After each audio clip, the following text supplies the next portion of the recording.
RD Congo, de nombreux agents de l'État n'ont toujours pas reçu leur salaire. Un retard de paiement de presque un mois qui provoque une vive inquiétude dans le service public et qui ont poussé les autorités à réagir. Le gouvernement affirme qu'il ne s'agit pas d'un manque d'argent, mais d'un problème technique en cours de résolution. Les précisions, Aurélie Bazaraki-Bangoula. Enseignants en province, médecins ou encore personnels administratifs, certains agents des services publics congolais attendent toujours leur salaire du mois de janvier. Cela fait presque un mois de retard. Alors d'habitude, ils sont payés le 20 de chaque mois. Un retard que le gouvernement explique par de nouvelles mécanisations, c'est-à-dire l'intégration de nouveaux fonctionnaires dans le fichier, mais aussi par des dépenses liées aux opérations militaires dans l'est du pays. Alors parmi les fonctionnaires qui attendent d'être payés, il y a des médecins qui alertent sur des retards récurrents. Habituellement, en début de chaque trimestre, nous remarquons que le gouvernement paye avec un léger retard.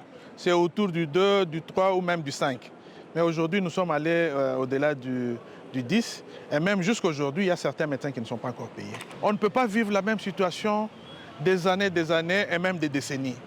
Je pense que le gouvernement a le devoir de pouvoir arranger ses comptabilités pour qu'à la fin de chaque mois, comme nous l'avons vécu il y a quelques années, qu'on paye l'agent de l'État, l'agent de santé, autour du 20, du 25 du mois, et à ce moment-là, il peut organiser aussi sa propre vie. Face à l'inquiétude des syndicats, le gouvernement, qui a tenu une réunion extraordinaire, s'est voulu rassurant. Les opérations de paye du mois de janvier seront clôturées dans les 72 heures. Alors après l'annonce d'un budget historique de 22 milliards de dollars pour l'année 2026, le FMI lance l'alerte. Il y a une explosion de la masse salariale en RDC ces dernières années, et cela fragilise l'équilibre des finances publiques. Cette masse salariale représente plus de la moitié des dépenses courantes.